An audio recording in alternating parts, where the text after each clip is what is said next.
Iniciamos mais uma edição do Encontro Marcado com Arruda Baixo de Zé Maria Filomeno. Nosso programa vai ao ar sempre às segundas, quartas e sextas, no horário das 21 horas. Lembra, para iniciar o WhatsApp aqui do programa, para comentar, pautar o programa e sugerir alguma mudança através do 85, aqui é Fortaleza, 99925-1122. Lembro também o nosso portal na internet, portalarrudabaixos.com.br, e o site da TV Mais, tvmais.org. Zé Maria, o programa é cada vez mais sucesso e hoje, pelo convidado, vai ter uma audiência maior ainda do que normalmente nós já temos. Sem dúvida, o programa cada vez com mais audiência, um maior retorno. Os convidados que nós temos tido o privilégio de trazer aqui são pessoas que têm muito a contribuir, né, para os telespectadores, com informações, com história. É um debate realmente que tem atraído a todos. Temos hoje aqui o Dr. Robson de Castro, que é, dentre outras atividades, mais conhecido como presidente, atual presidente, né, do Ceará Sporting Clube. Exato. Mas além de ser advogado, contabilista, foi presidente do SIC, foi secretário de Desenvolvimento Econômico da Prefeitura de Fortaleza, é presidente do Conselho Regional de Contabilidade e tem um vasto currículo aqui que durante o programa nós vamos, como tem também várias comendas, a medalha Boticário Ferreira e outras coisas mais. Mas vamos começar aquela pergunta inicial. Exatamente. Né? Doutor Robson, primeiramente, muito obrigado aí por ter aceitado aí o nosso convite, por poder participar aqui do programa. Obrigado. E eu queria, como sempre, né, perguntar um pouco da sua origem, onde você nasceu, o que seus pais faziam, onde você morava, onde foram seus estudos. Tá, pois não. Eu sou natural de Fortaleza, né? Sou filho do Silvio. Primeiro, agradecer o convite, né? A participar aqui do programa, né? Sou filho do Silvio Leitão de Castro Silva e de Anete Passos Castro Silva. Meu pai foi funcionário do Banco do Estado de Ceará durante bom tempo, foi dirigente lá, diretor, também professor da Universidade Federal do Ceará e da Universidade Estadual do Ceará, nessa área de contabilidade, né? Minha origem de família toda é de contabilidade. Meu avô, todos meus tios e meu pai foram obrigados a fazer o curso técnico de contabilidade, mesmo que não exercesse, né? E aí isso foi passando para os netos também. A minha mãe foi funcionária federal também da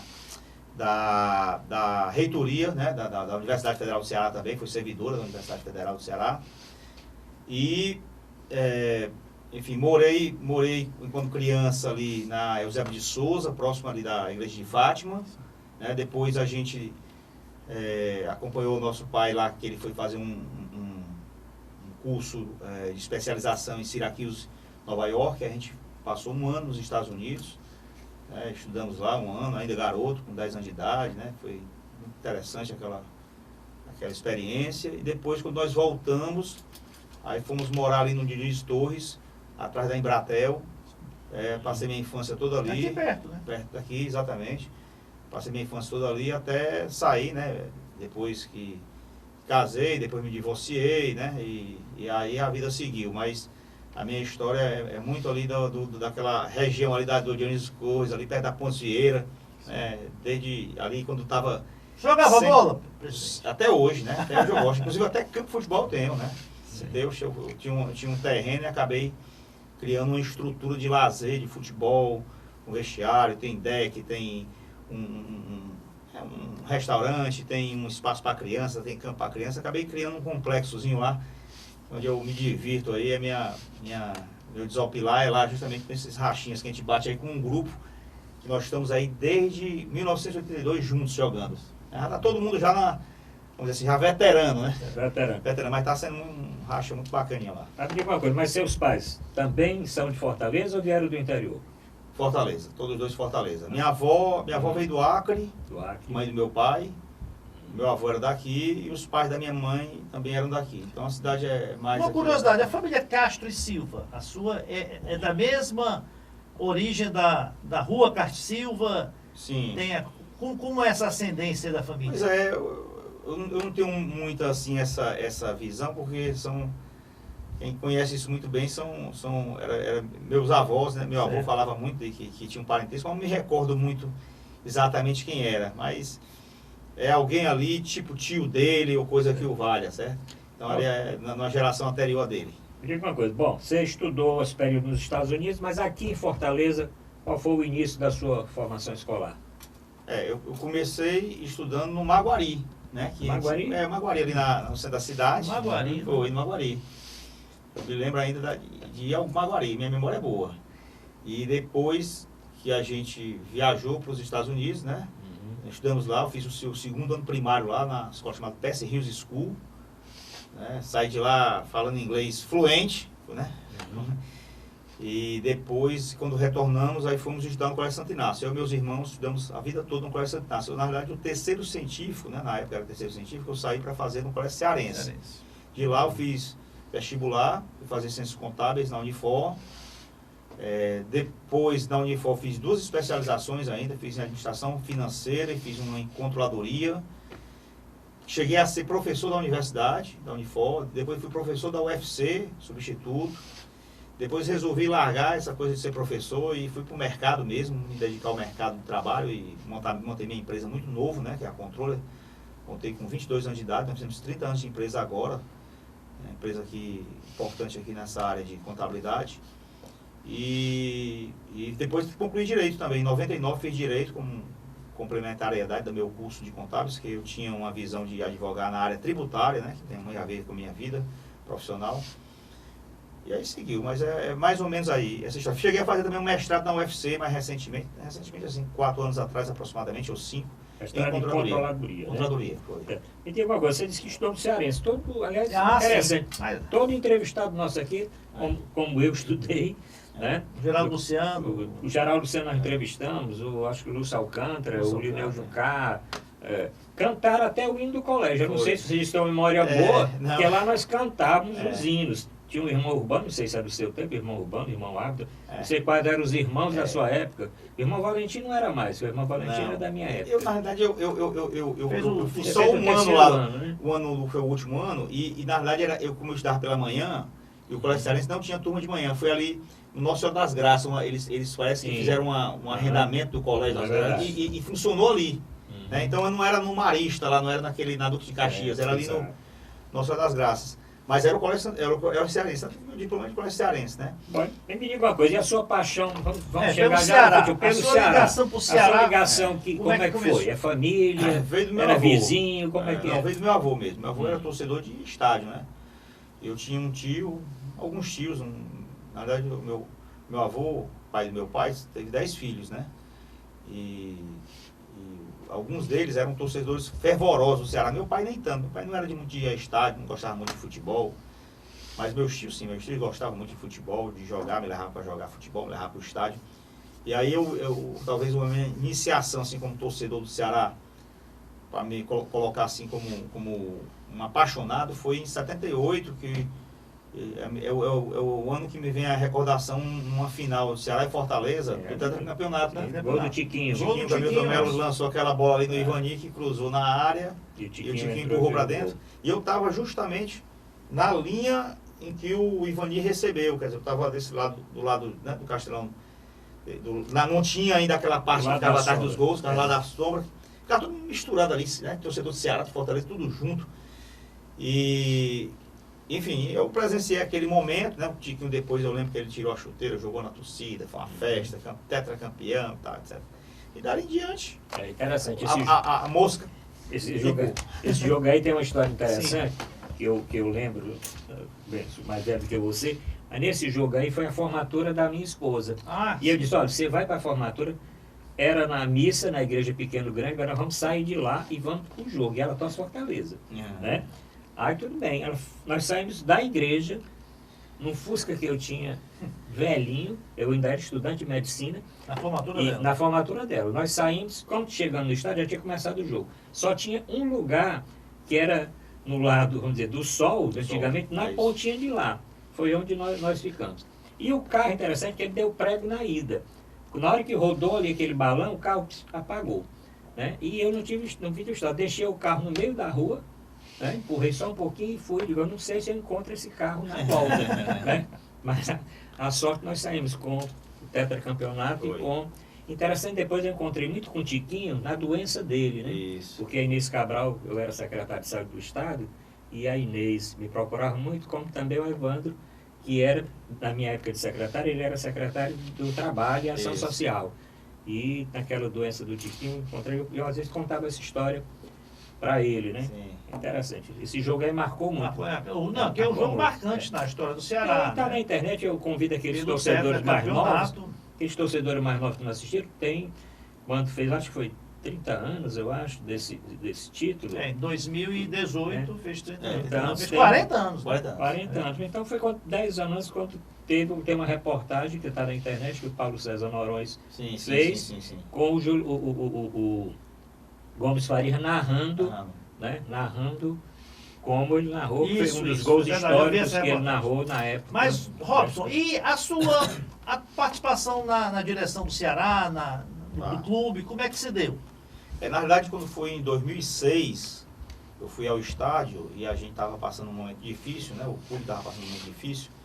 Nós fomos até goleados pelo nosso rival e já tinha sido goleado pelo Ferroviário, já tinha sido goleado pelo próprio rival um pouco antes, né? Então existia uma pressão muito grande ali, todo mundo 2006. criticando muito a diretoria do Ceará, criticando muito lá os atletas. Eu sempre fui daqueles que, quando eu vejo pessoas em dificuldade, eu gosto de ir para ajudar, não gosto de ir para ser mais um para jogar pedra, não. Então eu dali, no outro dia, eu me lembro que eu peguei meu carro e disse, vou ajudar o Ceará. Peguei meu carro e fui lá para o Porangabuçu, lá para o Carlos Jardim Capinto, a sede do Ceará, e perguntei, olha, como é que eu quero ajudar aqui, como é que eu ajudo sendo conselheiro? Não tinha a menor noção como é que as coisas funcionavam, me deram lá um chá de cadeira de 1 hora e pouco, né? Eu fiquei lá esperando, até que depois surgiu um diretor do Ceará, que eu até já conhecia, que era o Josélio Alves, aí que era da Receita Federal, e o Josélio, o que é que tu quer? Eu vim aqui para ajudar, como é que eu faço aqui para ser conselheiro, como é que se ajuda aqui? Nessa época o Ceará devia ter 20 conselheiros, hoje tem 350, aí tinha 20. Aí eles me deu aqui um recibo, faz aqui um cheque de R$1.000 e tal, que é o valor para comprar aqui o título de sócio proprietário. E depois você aguarda aí. Quem era o presidente? Na época era o Eugênio Rabelo. Ah, o Eugênio Rabelo. Aí eu peguei e fui embora, né? Fui embora e esqueci assim, poxa, ninguém me deu muita atenção e também acho que não estão precisando de ajuda. Fiquei lá no meu escritório, depois apareceu uma comitiva lá na minha empresa de contabilidade, né? Vários diretores do clube, até o Dimas também no meio e outros. E o objetivo é o seguinte, me pedindo para eu apresentar uma proposta comercial de quanto é que eu cobraria para fazer um levantamento de todos os débitos fiscais do Ceará para que o Ceará pudesse ingressar na Timania e que tinha 25 dias para fazer esse trabalho, levantando aí 100 anos de pendências, né? Eu digo, rapaz, eu não vou cobrar nada não, isso aqui eu vou fazer para vocês e vou colocar como prioridade. E fizemos, e fomos nós que incluímos o Ceará na Timania naquela época. E dali em diante começou a ser demandado alguma outra coisa e tal. E eu sempre passava pelo Evandro, que o Evandro também veio do Santo Inácio, né? Tinha uma relação com ele, mas uma relação de amizade, uma relação de ser conhecido, E aí eu sempre passava no estádio, eu via que ele estava envolvido no Ceará, e batia nele, tu vai ser presidente do Ceará, né?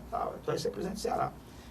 E um dia ele me procurou lá na minha empresa e disse, rapaz, Robson, eu tô me propondo a ser presidente, só que eu sou um cara que não tenho recurso, não tenho dinheiro,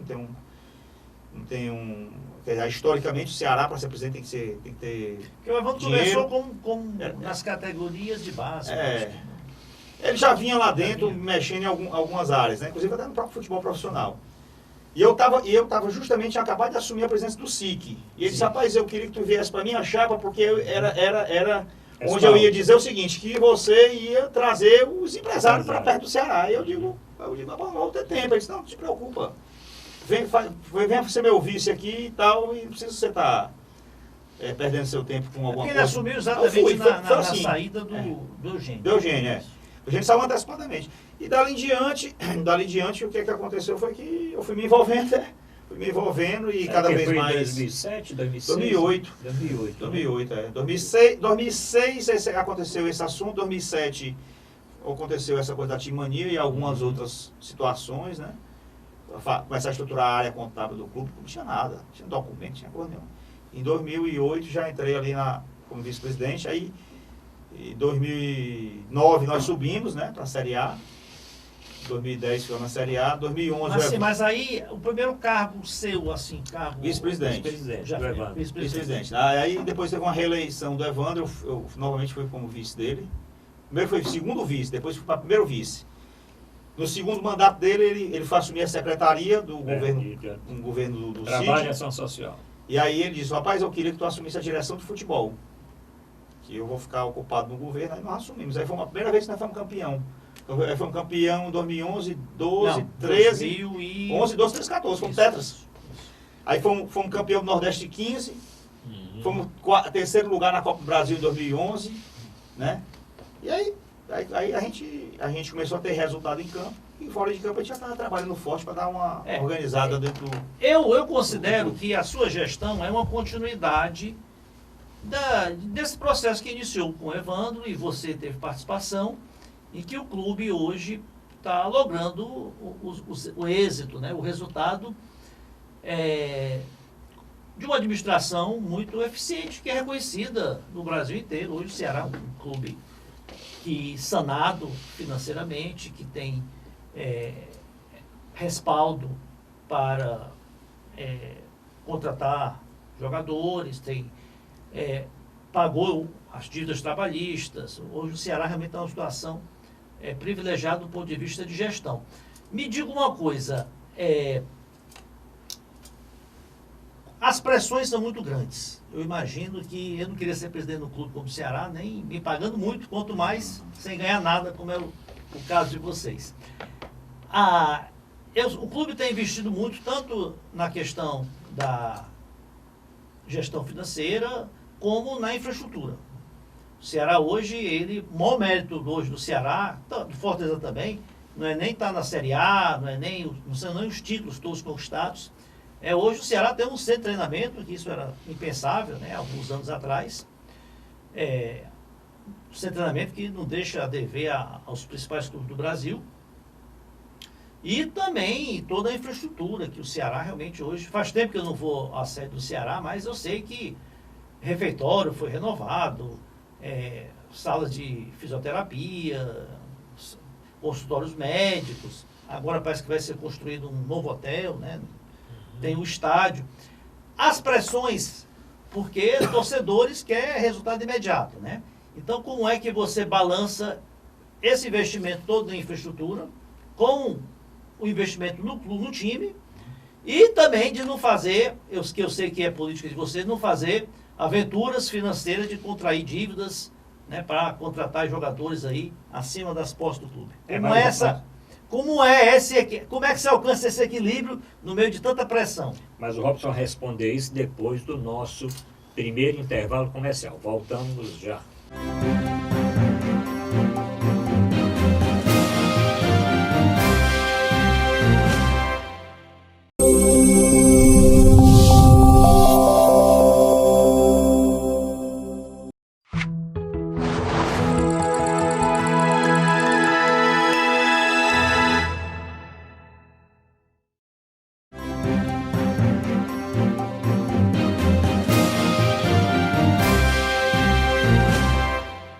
Voltamos a apresentar encontro marcado com a Arruda Bate Zé Maria Filomeno.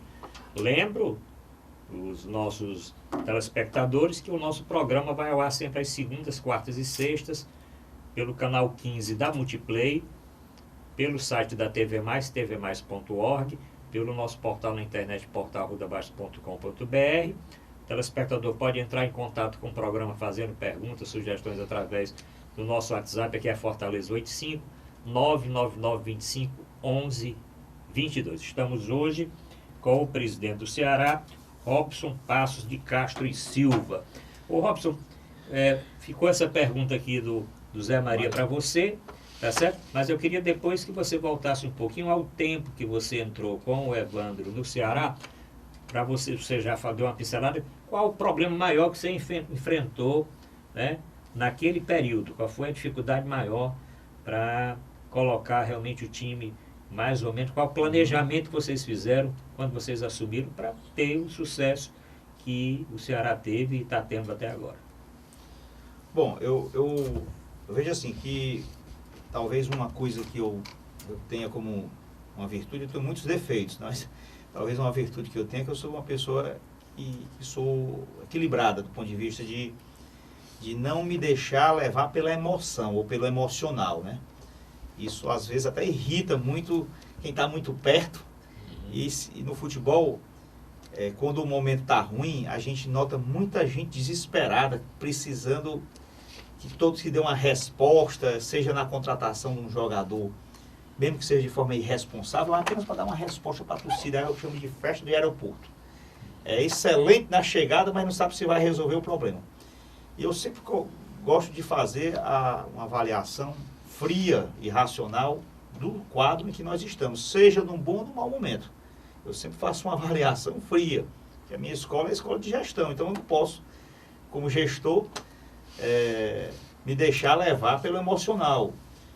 O Evandro tinha um pouco mais de dificuldade nisso, porque o Evandro é muito torcedor, então ele é muito suscetível ao emocional dele, às vezes ele acabava se influenciando. Lembro até que na queda para a segunda divisão em 2011, ele até se abalou, se afastou. Então ele tinha um pouco mais de dificuldade nesse sentido, e talvez por isso que ele me trouxe muito para perto dele, quase que a gente era quase que a mesma pessoa ali no clube, né? Assim, no dia a dia, nas tomadas de decisão. Ele confiava muito nessa coisa, mas isso era muito mais da minha escola mesmo. Não é que eu seja uma pessoa gelo, não tenho emoção. Tenho, claro, mas eu sei que como líder eu não posso passar isso para os meus liderados. Eu sei que a gente tem que se recompor e depois é que vai para frente das batalhas. Mas o futebol, ele tem muito essa coisa. Você tem que ter primeiro uma maturidade, saber. Se você vai ser presidente do Ceará, tem a maturidade. Você vai estar em cima e vai estar embaixo. E quando você estiver em cima, vão lhe chamar de super-herói, de mito, de tudo de bom. E quando você estiver embaixo, vão dizer que você é ladrão, que você é safado, que você é incompetente. E você tem que ter essa maturidade de saber que aquilo ali é o emocional do torcedor. E o torcedor, o mesmo torcedor, o mais humilde, ele é igual àquele mais bem-sucedido na pirâmide social. Se você pegar um desembargador, que é torcedor do Ceará, e pegar um porteiro de um prédio, eles agem e se comportam exatamente igual. Então, claro, que sabendo disso, a gente tem que trabalhar algumas habilidades, né? De se comunicar, de saber na hora de falar, o que falar, né? Como resolver as coisas, né? Mas a pressão é enorme, assim. Você tem pressão das torcidas, pressão da imprensa, a imprensa pressiona muito, olha, tem que contratar, tem que... Pressão interna dos conselheiros, existe também a política interna do clube. E o pior é a pressão do seu entorno, aqueles que estão mais próximos de você, que tem mais liberdade de estar próximo aqui, ele induzindo a quem sabe tomar uma decisão errada. Então, assim, eu sempre tomei as decisões, a maioria delas, não vou dizer todas, mas eu diria que 90% das minhas decisões foram baseadas nas minhas convicções. Né? E, normalmente, quando eu as sigo, a tendência é que eu erre menos. Quando eu abro um pouco essa guarda, acontece de eu ter que rever a decisão logo em seguida. Porque, assim, o futebol, não existe uma lógica, né? Assim, não existe uma forma em que ele vai dar certo dentro de campo. Né? O futebol, muita gente vê só os 90 minutos. Mas o futebol é muito mais do que aquilo. Tem muita coisa por trás daquilo ali. Você tem que fazer muita coisa certo fora para que você não você diminua a possibilidade de não ter êxito dentro de campo. E até a sorte e o azar pertencem àqueles 90 minutos. Complementando a pergunta do Arruda sobre quais foram as maiores dificuldades, faça aí um comparativo de como era o Ceará, né? Quando vocês assumiram e como está hoje. Não do ponto de vista administrativo, financeiro, como da infraestrutura. O Ceará era uma massa falida. Era exatamente isso, um clube quebrado, com a estrutura física pior possível, super endividado, sem carteira de atletas, né? Sem processo, sem responsáveis, sem documentos, sem absolutamente nada. E hoje é uma organização, mas não vou dizer que é uma perfeita, nós estamos ainda distante da perfeição, né? Mas hoje nós temos o clube na mão, nós temos planilhado tudo do clube. O clube hoje ele tem uma estrutura física que não deixa dever a nenhum clube do Brasil. Claro que nós não podemos nos comparar com o Palmeiras, mas tudo que o Palmeiras tem lá eu tenho também.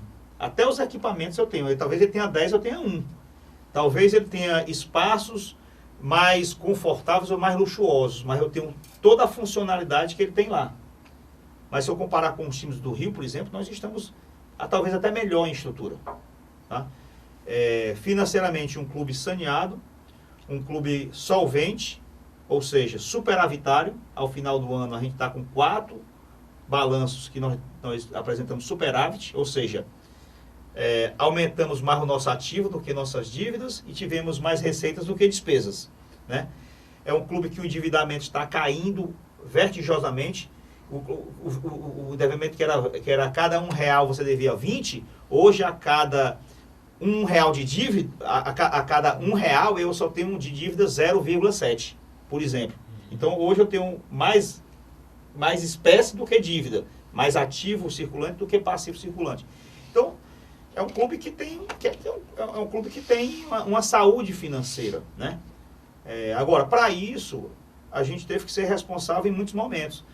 E eu sempre tive uma conta assim meio de bodega na minha cabeça, que é mais ou menos o seguinte: da receita do Ceará, 1/3 é para infraestrutura, 1/3 é para pagar a dívida e 1/3 é para o futebol. Esse 1/3 para pagar a dívida vai diminuindo, né?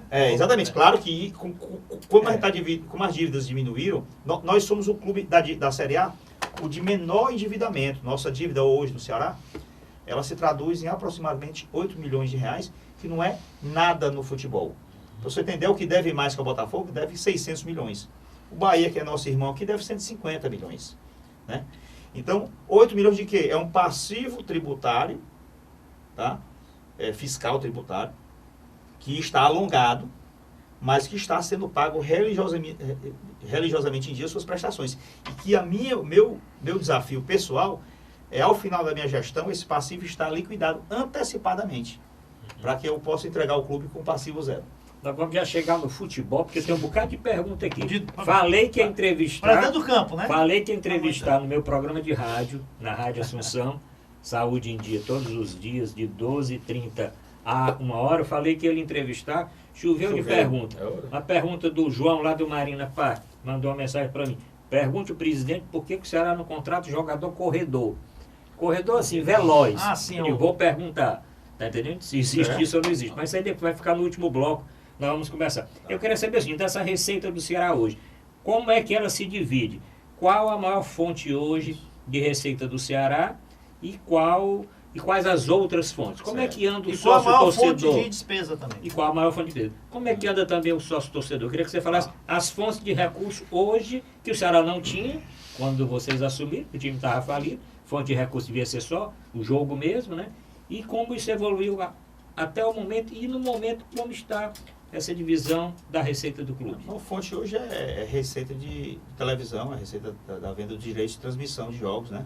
Isso é a maior receita. Tem a Globo e tem o esporte interativo. Temos, nós temos um contrato com a Globo de TV aberta e pay-per-view, né? Que é o canal por assinatura, e a TV fechada nós fechamos com a Turner, que era quem era a proprietária da Sport Interativo, né? E o Sport TV também não? O Sport TV é Globo. A Globo, sim. Então, nossos jogos passam na Space, que é o canal da Turner, e não passa no Sport TV, que é canal fechado, são concorrentes.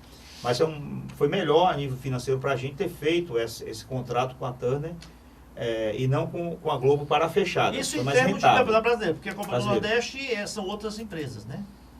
Com a Copa do Nordeste, aí você vende os direitos de transmissão, na aberta foi o SBT, e a fechada era também com a Turner, né? E a gente fez agora uma Fox esse ano passado a Turner, esse ano foi com a Fox, e também nós fizemos o streaming, né? A venda através da internet.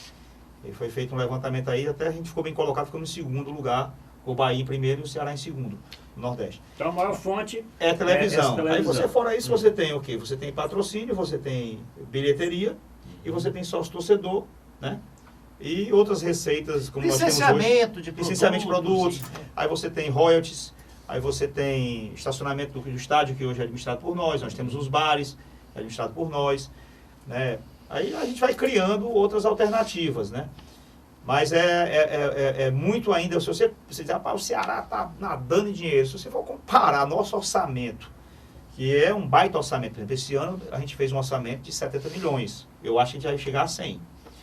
Mas se você for comparar o nosso orçamento com o orçamento dos clubes do Sul, Sudeste, você a disparidade é absurda. Nossos concorrentes diretos, né? É Ceará, Fortaleza, é Bahia, Chapecoense, né? É o Avaí, é o CSA, tá? E o Atlético Paranaense, em termos de orçamento. Então esse aqui é o nosso campeonato de orçamento. Tá? O futebol não funciona assim, mas esse aqui tem mais ou menos as mesmas condições, as mesmas armas para jogar o jogo, né? E a nossa diferencial é porque nós temos desses clubes todos, nós talvez temos a maior capacidade de alavancagem. A gente consegue fazer mais com menos, porque a gente não tem endividamento, então a gente alavanca mais rápido. Agora, tem uma receita também que os clubes do Brasil investem muito, é de formação de jogadores, né? O Ceará tem investido nas categorias de base. Teve também alguns jogadores que saíram que foram vendidos também. Essa pergunta também fizeram para mim. Pergunte o presidente. Teve o Felipe Jonatas e o Arthur, né? Nesse período de vocês, essa carteira de jogadores que vocês conseguiram formar, né? Como é que foi a venda desses jogadores e o que é que vocês têm no clube em termos de ativos que estão dentro do clube, nas categorias de base, inferiores, vocês têm uma expectativa também de ter tanto êxito como o Arthur, como o Felipe Jones e outros jogadores? O Everson e o Richardson não foram formados no clube, né? Mas esses outros sim, né? Você lembra o nome desses que vocês formaram nesse período? Lembro. E foram comercializados? Nós investimos por ano nessa em categoria em torno de 2,5 milhões de reais. É um baita investimento a nível do Nordeste e não fica muito longe de muitos clubes aí do Sul e Sudeste, não. É muito dinheiro. E claro que esse investimento que começou, esse treinamento a gente adquiriu há 5 anos atrás. Isso aí está sendo maturado, nós estamos encontrando o formato, né? Você vai reaprendendo a cada ano como é que melhora isso. Já te vendemos o Arthur para o Palmeiras, fizemos uma venda relevante, fizemos uma venda do Felipe Jones para o Santos, né?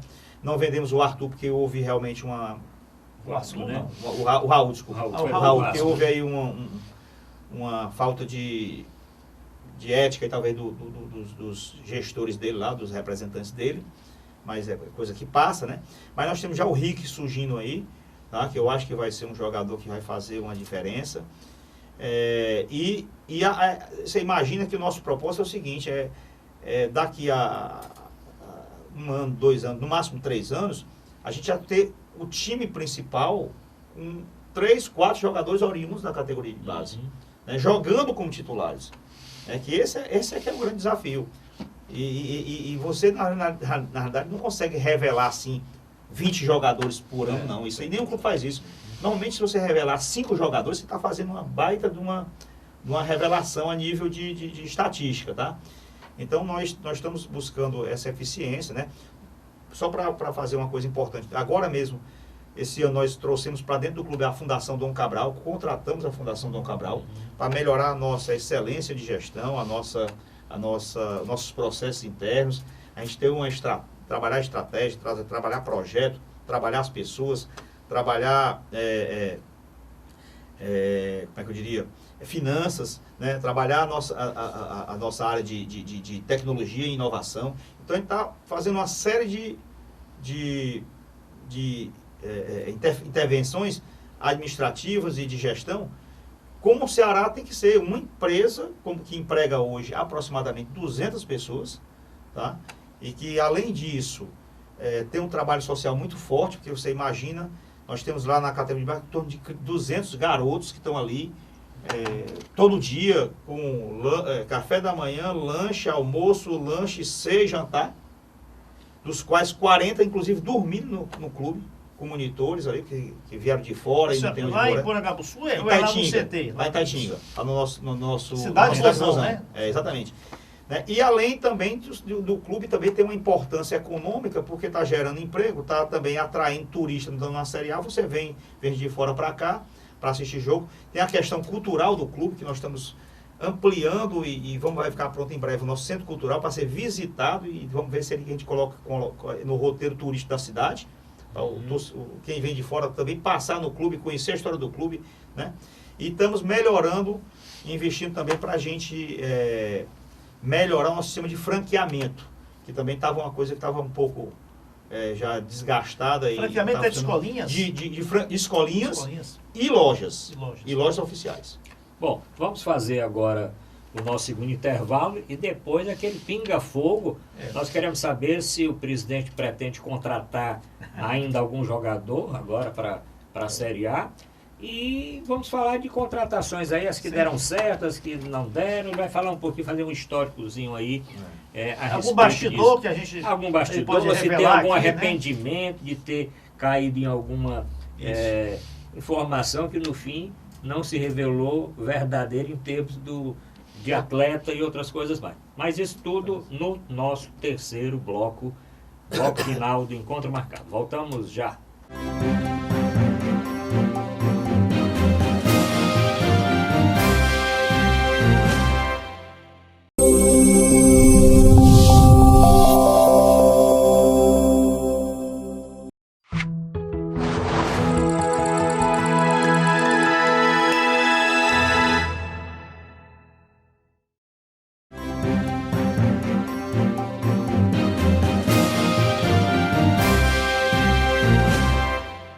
Voltamos a apresentar Encontro Marcado com Zé Maria Filomena, Arruda Bastos, bloco final do programa. Lembro mais uma vez o nosso WhatsApp, que é Fortaleza 859-9925-1122. Nosso portal na internet, portal.arrudabastos.com.br. O site da TV Mais, tvmais.org, para o senhor telespectador rever, inclusive, os nossos programas no nosso canal do YouTube e comentar também o nosso encontro de hoje. Zé Maria, vamos aí para a reta final do programa. Reta final. Presidente. Pois não. Aproveitando aqui, sai um pouquinho aqui da esfera aí do futebol. E você foi secretário de Desenvolvimento Econômico da cidade de Fortaleza. E o Brasil vive hoje, Fortaleza não foge da questão da recessão econômica que assola o país há 5 anos. Você vê aí a cidade de Fortaleza, muitos corredores de atividades comerciais com diversos pontos fechados, né? Dificuldade, como a Monsenhor Tabosa, passei outro dia na Juvita Feitosa, fiquei até triste aí com ver tantos comércios fechando as portas, uma dificuldade enorme dos pequenos e médios empresários se manterem, e o poder público toma algumas atitudes que eu entendo realmente totalmente incoerentes, quando se devia se esperar um apoio, um incentivo, né, dos governos ao pequeno empreendedor. Você tem um caso totalmente contrassenso, que é essa questão do aumento das taxas de alvará, inclusive obrigando que seja renovado anualmente, né, ocasionando ônus enormes ao pequeno empresário. O governo do estado também aumentou a alíquota, base de cálculo de vários impostos, aumentou a incidência de produtos que sofrem substituição tributária, onerando muito o empresário. Como é que você vê essa situação? Eu sou contra esse tipo de iniciativa. Eu sou mais até liberal, assim, vamos dizer, do ponto de vista econômico, né? Eu acredito mais que a gente precisa estimular a iniciativa privada a desenvolver, gerar emprego, e aí sim você cria o círculo virtuoso da renda e tal, etc, né? E aí vem os impostos junto, aí vem tudo junto. Eu como secretário de Desenvolvimento Econômico, eu fui secretário na primeira gestão do prefeito, algumas coisas eu achei que foi fundamental ter feito. Primeiro foi medir o IDH de cada bairro de Fortaleza. E aí daí criar um programa de atração de investimentos, dando maior desconto nos tributos municipais para aqueles bairros que tinham o IDH abaixo de 0,5. Então, quanto menor o IDH, mais incentivo ele teria. Por quê? Porque eu também fiz outro estudo que a cidade estava concentrada todo nesse quadrilátero que nós vivemos aqui, Centro, Aldeota, Meirelles, Dionísio Torres, não sei o quê. E essa concentração aqui tem um IDH muito alto. E o resto da cidade, onde impera a violência, não tem empresa, por isso que ela é desigual. Então vamos desconcentrar as empresas e ao mesmo tempo você vai melhorar o nível de desenvolvimento humano nesses bairros. E foi um projeto assim, muito vencedor. Né? Depois nós regulamentamos na cidade o Estatuto da Micro e da Pequena Empresa, dando ao micro e pequeno empreendedor uma série de benefícios fiscais, tributários, mas de licenciamento, alvará não pagava, enfim, registro, não pagava taxa disso, não pagava taxa daquilo, tinha o apoio do microcrédito, tinha um apoio com a prefeitura também ajudando que ele tivesse acesso ao microcrédito, que ele tivesse capacidade também de participar de feiras na cidade para poder vender os seus produtos e nessas feiras juntar a população ali para que a economia do bairro pudesse funcionar e gerar também esse círculo virtuoso dentro do próprio bairro. Né? Com relação à formalização desses pequenos negócios também, porque o sujeito passava a participar do processo de poder se aposentar, porque também estava lá como MEI, etc. Então a gente fez todo esse trabalho para incentivar a economia local e especialmente os pequenos negócios. Quando essa medida do alvará foi tomada, eu não estava mais na prefeitura, né? E coincidentemente eu voltei após essa medida e eu te confesso que até tentei sensibilizar o prefeito de que aquilo ali estaria indo na contramão, inclusive da Lei Geral da Micro e da Pequena Empresa. A meu ver, havia até um conflito, tá? E que legalmente não poderia instituir aquela exigência para os micro e pequenos empreendedores, haja visto o Estatuto da Micro e da Pequena Empresa que dizia que quem é micro e pequeno empreendedor não precisava pagar a taxa de licenciamento de alvará. Mas está na justiça. Está lá. Eu até, vamos dizer assim, me distanciei desse debate, que eu senti que eu cheguei a incomodar um pouco nessa minha abordagem, né? Mas acho o prefeito assim também um prefeito sensacional, acho que um dos maiores que eu vi aqui na cidade. Se dizer, o melhor quadro da prefeitura é o prefeito. O trabalho que ele fez em mobilidade urbana aqui é impecável, né? E claro, tem uma ou outra coisa que eu discordo, mas faz parte da minha análise enquanto crítico também, que todos nós somos, né, de uma gestão. Como também, se eu estivesse lá, certamente estaria criticando eventualmente alguma coisa que eu tivesse tomado decisão. Bom, vamos voltar agora para o futebol, né? Porque tem essas perguntas que encaminharam aqui para o programa. Presidente, você vai contratar ainda algum jogador para a Série A? Existe essa perspectiva? Existe. Eu acho que a gente nunca pode dizer que o grupo está encerrado, não é assim. Nós inclusive, temos uma cota de trazer até 5 jogadores de clubes que estão disputando a Série A hoje, né? Nós não usamos nenhuma cota ainda. Agora, não adianta contratar só para dar volume ou para atender um pedido de alguém que está longe do clube e que faz uma análise que todo mundo é um técnico, um treinador e acha que tem que fazer uma contratação assim, assado. Até recentemente estavam cobrando um goleiro. Aí o Diogo Silva fez algumas boas defesas e esqueceram o goleiro. É verdade. Né? Aí daqui a pouco estavam cobrando um volante. Aí o Ricardinho fez um baita jogo contra o Grêmio e esqueceram do volante. Aí todo jogo o torcedor vai encontrando uma falha. Mas qual é o time que não tem falha? Até o Barcelona tem, né? Agora, na minha visão, claro que eu vou contratar um goleiro, porque nós estamos com 2, o Richard foi contundido, né? Fez uma cirurgia, vamos trazer um goleiro, né? Existe aí a possibilidade de trazer um volante, existe, de uma característica diferente do que nós temos, né? Um jogador mais assim, que chama assim, box to box, área a área, tá? Que o nosso são mais de contenção, né? O Pedro até arruma mais um pouco o jogo, o Ricardinho também, mas são mais cerebrais, assim, mais aquele área a área. Talvez a gente tem que encontrar, que não é fácil, né? Aí contratar mais quem, né? Não é fácil, tem que encontrar. E talvez um camisa 9 também a gente precise contratar, com aquele mais que faz o pivô que segura, porque o Bueno é mais de fazer a jogada, o jogo apoiado, que chama tabelinha, né?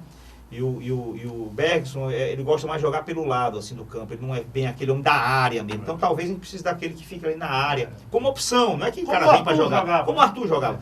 Como opção, tem o Romário aí, né? O Romário está se apresentando, entendeu? O Romário, inclusive, pode ser que nos próximos jogos entre e resolva essa situação de ter aquele homem ali. Então, às vezes a gente tem de casa tá a solução, né? Você falou aí de jogador rápido, né? Olha, nós temos aí o Matheus Gonçalves, que praticamente nem jogou ainda. Jogou, se você juntar ele, jogou 30 minutos 2 jogos. Quer dizer, um jogador Tem com uma velocidade a volta absurda. do Juninho Quixadá, né, também. Tem Juninho Quixadá, tem o Wesley, tem o próprio Leandro, que todo mundo sabe que é um bom jogador, que está passando por um momento mais de baixa, né? Tem o Rick, Sim, que veio da citou, base, né? que é um velocista Que também. já entrou no último jogo. Eu vejo Então, muito, assim, tem muito um torcedor de... reclamando, não, tem que contratar. E eu digo, olha, ele para contratar um tem que dispensar outro. Pois senão daqui a pouco tem 50 jogadores. E para dispensar, tem a multa rescisória, é oneroso dispensar. O problema que eu vejo no futebol, não só aqui do Ceará, no Brasil inteiro, é que os elencos vão se renovando durante o ano inteiro, né? Eu cheguei Então à isso é conclusão- muito custoso, né? Eu cheguei à conclusão também o seguinte, que o time não é aquele que tem os melhores jogadores, é o que está mais organizado em campo, certo? Às vezes, quantas vezes nós não vimos um time do Ceará que era saco de pancada e de uma hora para outra virou um time vencedor? Sim, tem. Não, vamos pegar o time de 2015, tá? Foi na época que o Evandro saiu que eu assumi, o Ceará estava na lanterna, diziam que a gente ia cair para a Série C. Eu peguei o Ceará na Série C como presidente. Meus filhos choravam para não assumir o clube. Virtualmente. Nós em 9 jogos tínhamos que ganhar 6 e empatar 1. É que nós ganhamos 6 e empatamos com o mesmo time. Trouxe o Lisca, organizou o time, eram os mesmos jogadores. Viraram heróis. Os péssimos jogadores, os pernas de pau viraram heróis. Agora, ano passado, praticamente era o mesmo time. O que é que o treinador fez? Organizou, claro, pegou uma peça. Esse aqui, o Arthur que está aí, não está usando, vou botar o Arthur aqui. Esse jogador aqui da Série D, Juninho Quixadá, vou botar aqui. Nós contratamos algum craque? Não. Não, o Edinho, né? Veio o Edinho. O Edinho, veterano já com 36 anos de idade. Então, assim, se você pegasse o nome dos jogadores, você dizia que não ia acontecer nada. E nós fizemos uma campanha de Libertadores. Se nós fizermos só o período do Lisca até o final do campeonato, nós fizemos uma campanha de time de Libertadores. Se a gente esquecesse os números para trás e começasse daquele momento que o Lisca subiu da frente, Libertadores, e era o mesmo time. Então, assim, o torcedor, ele vê muito, assim, o jogador e o nome do jogador. Ele vê um jogador que... Tem muita gente que me manda uma relação de jogadores. Eu digo assim, mas isso aqui não são ex-jogadores, não. Esses caras estão parando, ou pararam. Então, é muita coisa, assim, que eles não têm essa percepção. Porque o futebol hoje é força e velocidade e organização. Tem uma pergunta aqui, que é minha também. Presidente, aquela decisão, vamos voltar para aquele jogo ali da Copa do Nordeste, Ceará e Náutico, né, que motivou uma série de questionamentos. A decisão de entrar com um time ali, não um time força máxima, um time alternativo naquele jogo com o Náutico. Como é que foi aquilo? Uma decisão só do treinador, compartilhada? Decisão do clube. Né? Eu digo assim, decisão do clube. Quando dá certo, por exemplo, se a gente jogou contra o Náutico, né? Eu acho que tinha um jogo seguinte, não sei se era contra o Fortaleza. Não lembro mais. Não, era no Campeonato Cearense. Era semifinal? Era Fortaleza. Ou era semifinal? Não. Eu não lembro mais. Bom, então nós tínhamos... Floresta, né? Era contra o Floresta. Exatamente. Floresta. Contra o Floresta. Então, se você entra com o time principal ali e bota o reserva contra o Floresta, aí você perde lá, o pessoal ia reclamar que perdeu aqui. Nós temos que trabalhar com elenco. Né? Nós temos que ter um elenco para suportar isso. Nós perdemos para nós mesmos contra o Náutico. No primeiro tempo nós arrebentamos com o Náutico. A bola não entrou. No segundo tempo nós levamos um gol, depois o time se desorganizou todo e levamos o segundo. A mesma coisa que o nosso rival está fazendo agora, jogando 2, 3 competições. Ele vai jogar com o mesmo time? Não, ele vai ter que botar um time aqui, na outra semana, no final de semana, na meia da semana é outro. Isso, o Palmeiras faz isso, o Flamengo faz isso, qualquer time faz isso. Agora, essa decisão é do clube. E eu não abro, eu sou o responsável, que como presidente que sou, tudo que acontece no clube, a responsabilidade é minha. Né? É minha, porque eu sou o responsável maior. Mesmo aquelas decisões que forem tomadas, que eu mesmo tendo sido contrário, mas permitir, também a responsabilidade é minha. Então, eu não vejo que aquilo ali foi o problema, não. Eu acho que nós perdemos o jogo e fomos desclassificados, mas era para se a gente jogasse 10 vezes com aquele time, contra nós, a gente ganharia 9. Naquele dia não deu, porque a bola não entrou. Simplesmente não entrou. A mudança de técnico. Eu vejo que você é muito reticente para dispensar um técnico, contratar outro. Né? O Chamusca, muita gente reclama que demorou a ser substituído, porque o Ceará teve um início péssimo de campeonato. O próprio Lisca agora, muita gente defende que o Lisca devia ter saído já antes das finais do Cearense. Como é que você decide? Qual o critério para mudança do técnico? Quando eu percebo que o treinador não tem mais o grupo na mão.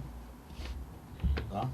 Se fosse assim, aí eu faço, eu gosto de falar, porque a gente tem que dar exemplo de outros clubes, e aqui mesmo o próprio Rogério Ceni aqui no Fortaleza, ano passado a torcida toda queria que ele saísse, e ele ficou e acabou o time subindo e sendo campeão. Eu estou falando como exemplo ele, mas do mesmo jeito, quando eu fui trazer o Lisca de novo aqui, ninguém queria, todo mundo esculhambou que eu não trouxesse o Lisca, e o Lisca tirou a gente da lanterna do Brasileiro e nos colocou novamente na Série A, fazendo uma campanha extraordinária. Então, assim, tem que saber se o treinador está com um grupo, se o grupo confia, acredita, o admira e vai jogar pela causa do treinador, tá?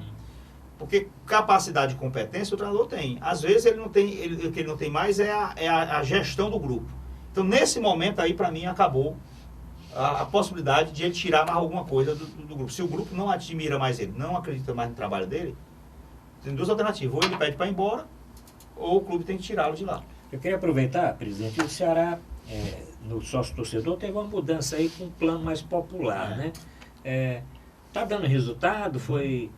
Como é que foi feito o estudo aí para alavancar esse plano de sócio-torcedor assim, de mais acessível à torcida com um poder econômico menor?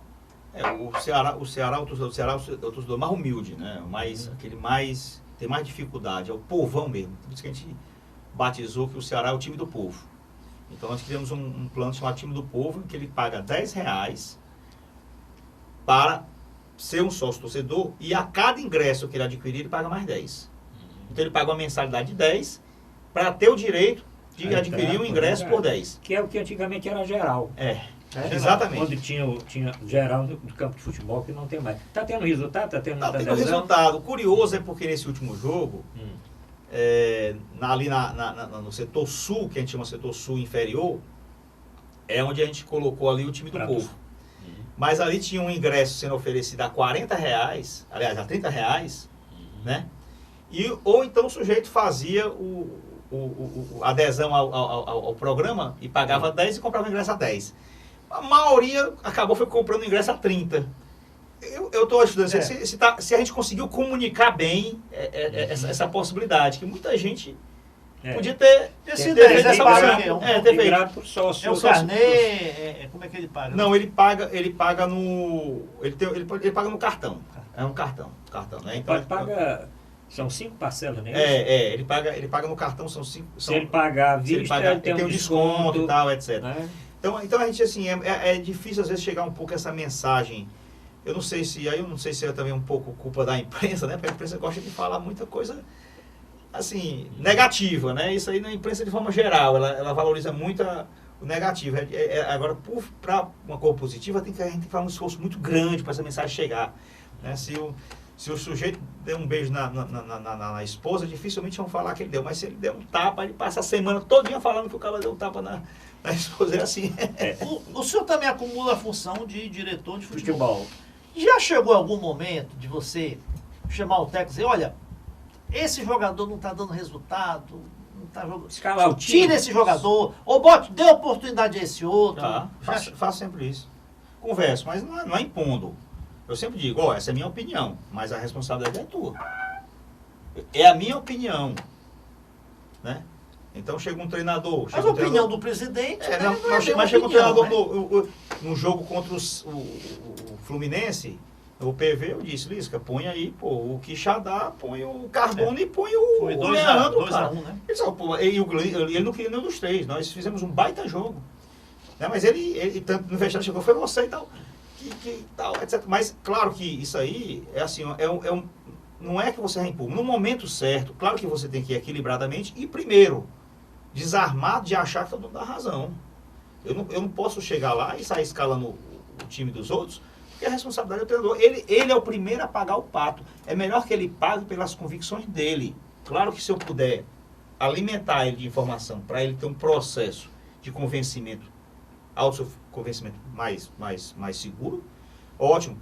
O Enderson chega, eu pego aqui a relação de jogadores, o que eu penso de jogadores aqui, esse, eu falo tudo para ele, termina um jogo, sento com ele, avalio, rapaz, como é que você achou do jogo? Ouço ele falar, eu falo, rapaz, eu achei isso, achei que esse jogador não faz isso que fez, conversando mais numa boa, Ó, devia dar oportunidade para esse rapaz, devia dar para esse aqui, rapaz, esse cara aqui já teve 10 oportunidades, esse aqui não teve nenhuma, né? Então, mas, ó, pra gente ver se a gente precisa de contratar isso ou contratar aquilo, mas sem imposição. Uma conversa, eu digo assim, até para contratar um jogador, não vou chegar e botar de goela abaixo aqui no treinador, não. A gente vai se convencer. E aquele que ele quer indicar, ele também me convença de quem que seria interessante trazer. Eu acho que esse processo aqui tem que ser democrático. Menino, você falou que o time estava naquela situação e você foi lá no Cardeal Capinto e disse, olha, eu quero ajudar. Quem está assistindo o programa e também está com essa intenção de ajudar, o que é que esse nosso torcedor do Vozão pode fazer para ajudar o time hoje? Primeira coisa é ser sócio. Eu sou sócio. Eu pago. Olha que eu sou o presidente do clube, eu entro em qualquer momento no estádio, saio, entro em qualquer área, mas eu pago porque eu tenho que dar minha contribuição. Né? Então, ser sócio. Tem plano aí de R$10 a 200. Então, fique à vontade no plano. Esse é o primeiro ponto. Até eu me encontro, às vezes, com um sujeito na rua, né? Momento bom ou ruim, eu sempre quero me parar para fazer alguma crítica. Eu digo, peraí, primeiro. É sócio? Sou. Então, beleza, pode dizer. Não sou, meu irmãozinho, vai ser sócio, depois a gente conversa. Porque senão não tem sentido. Né? Para apontar, para criticar, vá primeiro ajudar. E você ajudando, você tem todo o direito de fazer parte aqui do dia a dia do clube, de dizer o que quiser, fazer a sua crítica. Eu vou entender. Agora, não tem sentido aqueles que só criticam e não ajudam. Aí não dá. E aquele que quer contribuir ainda mais fortemente? Bom, ser sócio, mas quer como você ser conselheiro. Como é que é feito hoje? Se quiser participar do conselho, vai ter que primeiro comprar um título de sócio proprietário, tá? E a regra hoje estatutária é o seguinte, você precisa estar com 2 anos de sócio proprietário para poder ingressar no conselho, requerer o seu ingresso no conselho. O conselho é um órgão mais político e, vamos dizer assim, fiscalizador, né? E que está ali as pessoas que também tem que ter uma certa conduta, não pode estar, eu sou conselheiro aqui, vou entrar numa rede social, vou esculhambar todo mundo, isso aí não é. Tem que ter também o sujeito passar a ter um nível de responsabilidade diferente do torcedor da arquibancada, né? E a outra forma de ajudar é, às vezes, como muitos dos diretores estão lá, chegaram lá, foram lá, e como é que eu posso ajudar aí? Eu estou aposentado, eu tenho uma empresa disso, eu tenho uma empresa de construção, como é que vocês querem que eu ajude aqui para construir alguma coisa? Eu sou um cara que trabalho com, sei lá, com restaurante, eu tenho como contribuir aqui de alguma forma. Então a gente sempre está buscando esse tipo de parceria. E eu lembro o Hernando Show Sobrinho, que ele é muito ativo na ligação. E eu lembro aí no final do campeonato. Foi advogado do Ceará já. Sim. Não, ele participou do nosso programa já aqui, num formato anterior. Eu lembro no final do campeonato, o Ceará foi campeão, ele disse, Arruda, nós temos que pegar um recurso para pagar o bicho do jogador. É isso aí. Tá entendendo? Rapaz, tem que ser daqui para sábado, porque nós temos que... Tá, quanto é? Eu perguntei quanto é. Isso acabou no Ceará? Esse tipo de ajuda. Esse tipo de passar o chapéu para os conselheiros. O mecenas eu desconheci, desde a época que eu cheguei lá, não vi nenhum mecenas lá no Ceará, certo? Nada. E com relação a tipo de nível de contribuição, a gente chegou a alguns momentos a fazer lá, juntava assim 100 conselheiros, aí vamos fazer uma cotinha aqui e tal, para pagar o bicho. Mas recentemente, assim, eu particularmente fiz muito pouco, como presidente, muito pouco. Eu acho que a gente conseguiu se virar. Pinga Fogo e o tempo está encerrado não. Pinga Fogo bem rapidozinho. Bem, bem rápido aqui. Aí vamos pro futebol, né? O futebol, né? Um jogador, é isso? Um ídolo do futebol. Do Robson de Castro. Do Ceará. Zé Eduardo. Opa, Zé Eduardo. Zé craque, nunca eu vi. Zé Eduardo, Gildo como goleador. Gildo eu não peguei o Gildo. Carlindo como lateral esquerdo. Né? Eu sou o tempo do Ita como goleiro. A Luiz Linhares, negócio de treinador. Desse treinador que você viveu aí, se você chegasse o Barcelona atrás de um treinador, você diz, pai, conversa com esse cara. Eu vou dizer 2. 2, então. Eu vou dizer 2. Eu queria dizer 4, mas vou dizer 2. Diga 2. Todos são bons, eu quero que aquele excepcional. Eu vou colocar aqui o Dimas e o Lisca. E já fizeram muitos milagres, assim, o impossível eles fizeram.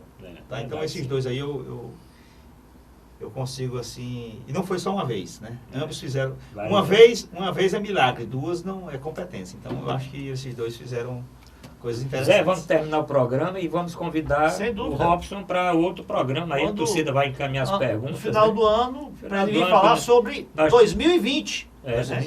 Quando Sobre- nós estivemos aí lutando pela Libertadores, Ô, rapaz. por aí o Robson vai voltar aqui no programa. Bom, agradecer a presença, Robson. Você tem um minutinho final aí só para falar aí para a torcida do Ceará, a torcida cearense, a torcida do Brasil aí que gosta de futebol. Agradecer pelo convite aí a Arruda e Zé Maria, né? Esse programa aqui bacana. E, enfim, dar uma mensagem para o torcedor do Ceará que a gente continue firme aí, tá? Que a gente precisa da torcida no estádio, seja ele através do sócio-torcedor, seja da bilheteria, mas importante essa energia, como aconteceu agora nesse último jogo, que nós, mesmo com o resultado desfavorável, mas a gente mostrou a grandeza do Ceará e, sem dúvida nenhuma, a torcida faz a diferença. Bom, vamos terminar porque Luana já disse que o tempo já está passando. Bom, obrigado a todos, obrigado Zé Maria. Né? Mais Até um a próxima programa. semana. Até a próxima semana com outro encontro marcado. Vamos aí, tem muitos convidados, né? Encontro marcado na próxima semana. O programa do Robson vai ao ar segunda, quarta e sexta. Então, aí na TV Mais, canal 15 da Multiplayer, pela internet tvmais.org. Obrigado a todos e até a próxima semana.